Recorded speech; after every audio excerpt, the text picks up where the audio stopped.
lleno de complejidad. Crisis y desigualdad nos hacen pensar. Tecnología avanza sin piedad. Necesitamos voces para reflexionar. Herbie conduce con claridad un programa que busca la verdad. Quien resulte culpable de esta realidad. Un espacio profundo para dialogar, con ética y razón sin vanidad. Invita a cuestionar con sinceridad.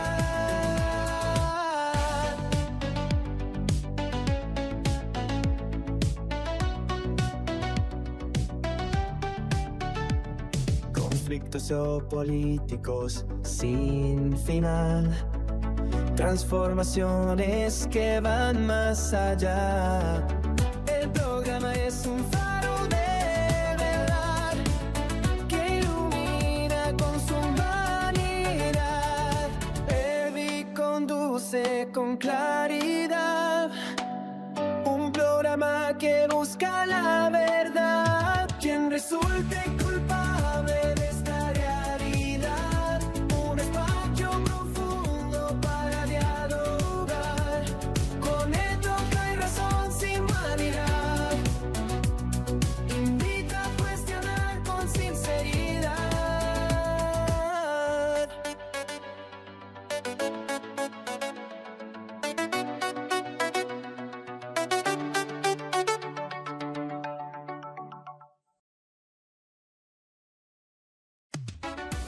Bienvenidos a su programa, Quien resulte culpable, con nuestro conductor Herbie.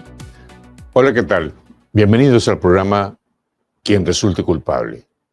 Soy su servidor y amigo, Herbie. Hoy abordaremos un polémico tema como lo es las drogas y su impacto social y económico en México y Estados Unidos. Ante la crisis delincuencial que padecemos por este terrible problema, el gobierno no es la solución. El gobierno es el problema. Los últimos gobiernos se han propuesto una guerra contra el narco que no ha rendido las expectativas que se plantearon, pero que sí hundieron al país en un charco de sangre. Las cifras de criminalidad son alarmantes.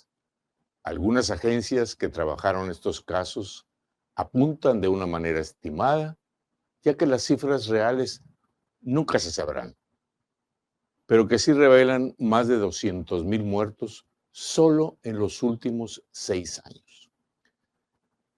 Como consecuencia, se incrementaron los negocios de las drogas, que ha llegado a convertirse en el primer lugar de ingresos de divisas en México.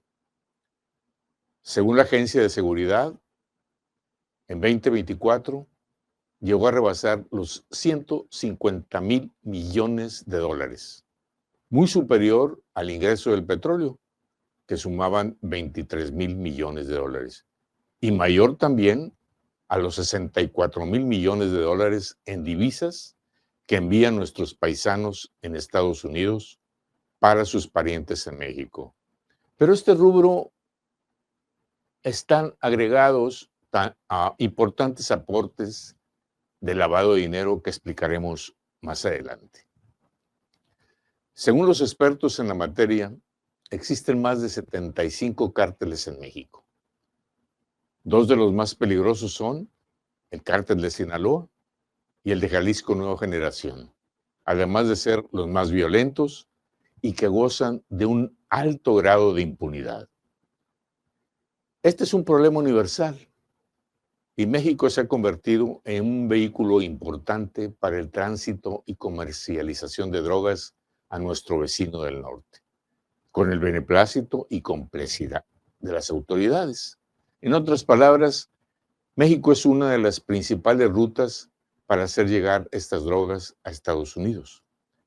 No solo las que se producen en México, además de las que provienen de Colombia, de China, de Bolivia y otros países. El Estado mexicano se enfrenta al reto que le impone la violencia de la delincuencia organizada que confronta a las Fuerzas Armadas.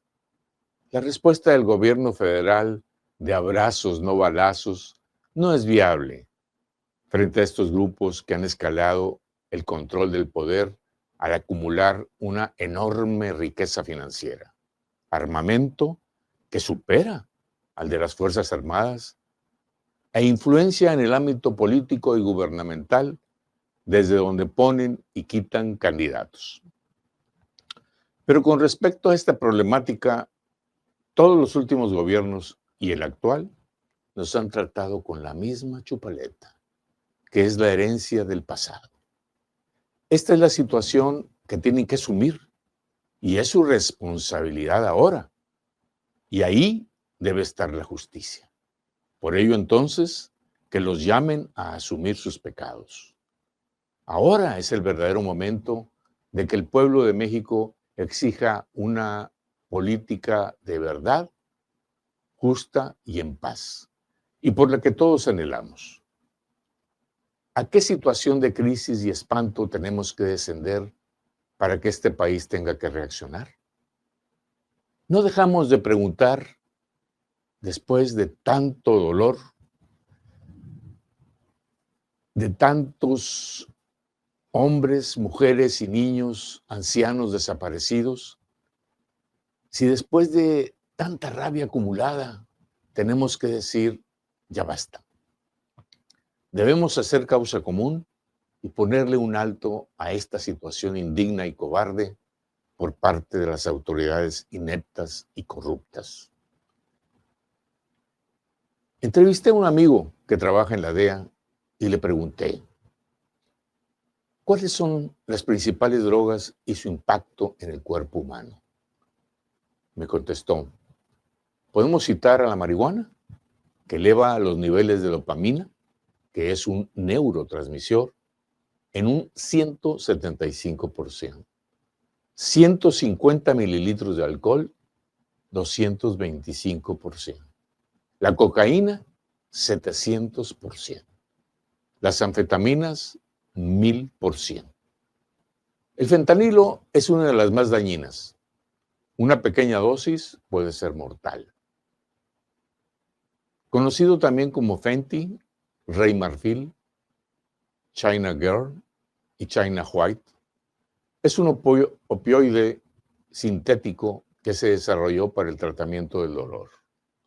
Resulta entre 500 y 1000 veces más potente que la morfina.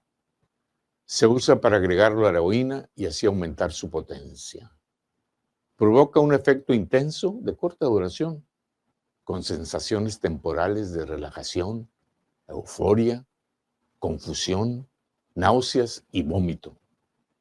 En sobredosis, provoca respiración lenta o la detiene por completo. Además, reduce la cantidad de oxígeno que llega al cerebro, llevando a un estado de coma y hasta la muerte. La EPO se aplica a deportistas, es la eritropoyetina. Es una hormona glicoproteica que estimula la médula ósea para generar más glóbulos rojos y aumentar la energía en el cuerpo humano.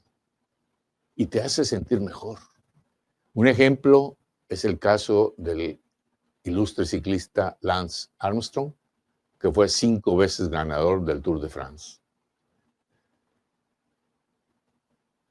Por último, le pregunté, ¿cuál es la droga más letal? Me dijo, es el alcohol. No está penalizada y es la que causa más muertes. En tu opinión, las autoridades tienen ojos y no ven, tienen oídos y no oyen. Este vicio no puede existir a menos que sea solapado por las autoridades, incluyendo los altos niveles de gobierno. Le pregunté también cuáles son las principales rutas del narcotráfico en México y en Estados Unidos. El objetivo del grupo criminal no solo es México, sino que quieren el control de las drogas en el mercado más rentable y grande del mundo, nuestros vecinos del norte. Ahí se han aliado con pandillas para que reciban las drogas y las distribuyan en otros estados a través de su base en Chicago, Illinois. Los principales socios en Estados Unidos son los gángsters, los discípulos, los vicelords y los Latin Kings. Estos grupos operan con armas de alto poder, las cuales son capaces de perforar los chalecos antibalas. Me comentó que desde los 80s se pactó un acuerdo entre el cártel de Medellín y el gobierno de los Estados Unidos, en el cual se intercambiaban cocaína por armas. Estas operaciones se realizan con aviones C-230 de uso militar. Estas naves llegan a la frontera de Estados Unidos con cocaína y de ahí, de regreso, cargan armas a Colombia. ¿Cuántas muertes por estas drogas se presentan en Estados Unidos? Según la Agencia de Seguridad en Estados Unidos, 300 muertes por hora.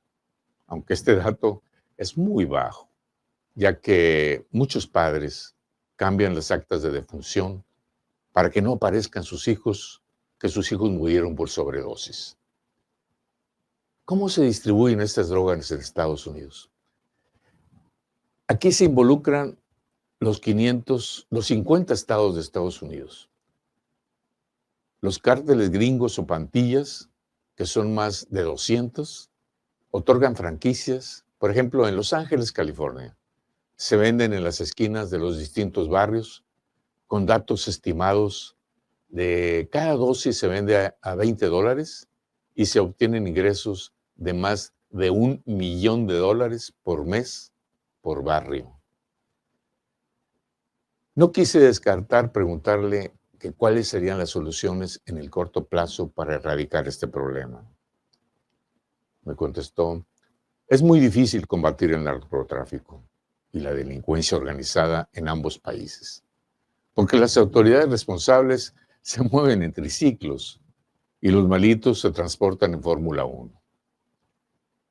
Otra solución sería agenciar un convenio bisagra entre el gobierno y el pueblo de México, es decir, un convenio de voluntades que nos conlleven a soluciones concretas y en el corto plazo. Para este efecto, y darle una solución contundente, se debe contratar a un experto en esta materia. Se ofreció Jack Desmond, un ex boina verde y a la vez un experto en la solución de estos problemas a nivel internacional.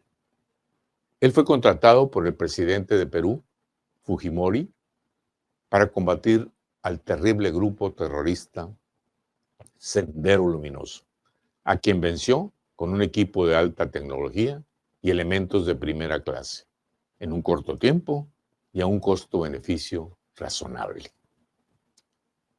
Se le presentó esta propuesta de Jack Desmond al presidente Calderón, la cual incluía una estrategia para resolver el problema de raíz, ya que tenía identificado a los principales líderes de los cárteles en México y contaba con los recursos para acabarlos, pero nunca recibió una respuesta, a pesar que el costo de sus honorarios era inferior al presupuesto en seguridad del Estado de Nuevo León. Sigue viendo quien resulte culpable con Herbie. Para explicarnos de este tema, entrevisté a una experta en la materia, Rachel. Ella ha trabajado en instituciones bancarias y fiduciarias en México y en Estados Unidos. Le pregunté quiénes son los principales participantes en el lavado de dinero en México y Estados Unidos. Me contestó, algunos bancos nacionales y extranjeros, así como casas de bolsa, cinemas, artistas, grupos musicales, equipos de fútbol, casinos, fundaciones y empresas de todo tipo y género, pero sobre todo los paraísos fiscales. Me interesó este tema y le pregunté, ¿qué es un paraíso fiscal? Es un país que protege la identidad de sus cuentavientes, sus dineros y donde sus impuestos son bajos. Además, que no les importa el destino de los dineros. ¿Cuántos paraísos fiscales hay en el mundo? Me contestó, más de 60. ¿Y el valor estimado de estos capitales? Me dijo que 9.4 trillones de dólares, solo de países latinoamericanos. Por ejemplo, México tiene 417 mil millones de dólares. Esto solo es de personas. Si se incluyen otros activos, se triplica el valor. También le pregunté cuáles son los paraísos fiscales más conocidos. Me dijo Suiza con 5 trillones de dólares, Dubái 4 trillones de dólares, Islas Caimán 2 trillones de dólares. Y le pregunté cómo se manejan estos dineros. En bolsas de $1 millón, con billetes de $100 que pesan 10 kilos, pero también en bolsas de 1 millón de euros, en billetes de 500 euros que solo pesan 1 kilo. En esta confrontación entre gobiernos y paraísos fiscales, obviamente los que ganan son los paraísos fiscales. Para concluir, en mi opinión, hay otra droga más letal de las que mencionamos, la resignación. Es una droga que cae desde las redes sociales, los medios de comunicación, los discursos políticos de las mañaneras que nos callan y si no callas te puede ir peor. Es la resignación, que nos hace sentir como esclavos sin pensamiento, que nos quieren quitar la memoria y convertirnos en muertos vivientes, en zombies, igual que la heroína, estimularnos con mucho fútbol todos los días, sedarnos y fomentar la resignación. Amable auditorio, otra vía de solución es crear campañas de prevención desde la institución primaria hasta universidades. De esta manera, sensibilizar a los jóvenes sobre los terribles daños que provocan las adicciones a estas drogas. Para tapar los abrazos hay que echar muchos balazos. Es decir, si el crimen se convierte en ley, deja de ser crimen. Se requiere de un giro de tuerca, aplicar mano dura al delincuente y que las instituciones de impartición de justicia sean gente honesta y con vocación de servicio. Por ejemplo, los países asiáticos lo han aplicado con resultados de índice de criminalidad muy buenos. En otras palabras, nuestro gobierno mira hacia atrás y los asiáticos hacia adelante. Es necesario adoptar el modelo asiático y aplicarlo a la brevedad, porque ya el destino nos alcanzó. Quien resulte culpable. Agradezco mucho su atención al programa y los espero en la próxima edición. Gracias por ver su programa, Quien resulte culpable.